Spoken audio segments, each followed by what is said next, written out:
let's get into your bread and butter here. Give me your top food plot advice. If you can wrap that up, what's your best advice for that, Mitchell, for people out My here listening? goodness. My top food plot advice is don't fail at the basics. If you worry about the ice cream stuff, the stuff that's fancy, you're probably not going to do well. So I'll give you an example. I've been I've been fortunate enough to walk some food plots and help people in that regard. But I see this in farming all the time. We get so hung up on, this micronutrient is going to allow this, nutrient transfer to develop, maximum antler growth and milk production. And people will stand there in a field and tell me about all this. And I'll say, okay, well, do you know that when you made this food plot, you made it when they logged and there was a skidder that opened this food plot up. And oh, by the way, it was really, really wet.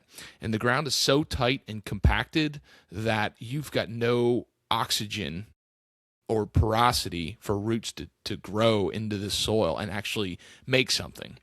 I have another one that's a common one with food plots is, so that's compaction. That's a simple thing. It's just the physical characteristic of the soil. Don't miss the simplicity things. Second one, sunlight. There's time like, people will make this food plot. I don't understand. It's got grass in it. It's not really growing that well. Most of the time, they plant the food plot or they get it prepped when there's no leaves on the trees, right? Early spring, and they're doing this food plot. And I come back in June, and I look above, like there's no sunshine getting to the forest floor because your entire food plot is surrounded by mature oak trees or poplar trees or whatever. And you've got major, 100-year-old trees out competing for the most important resource, and that's sunlight, which develops chlorophyll, creates energy for the plants to actually grow. So you need all the simple things. You need sunlight, you need oxygen, you need water. And then here's the other thing. Don't go throwing all kinds of fertilizer, 10, 10, 10, and triple 19, and don't do that until you get a proper pH.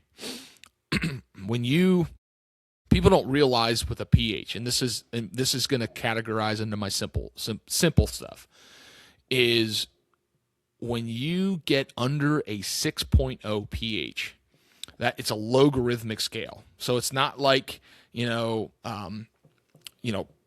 every point is just that different, right? So if 7 is neutral, 6 is, I think, 10 times more acidic than 7, and then a 5 would be 100 times more acidic than 7. So that logarithmic scale gets worse and worse. The more that pH is reduced and acidic, it just eats away at roots like crazy.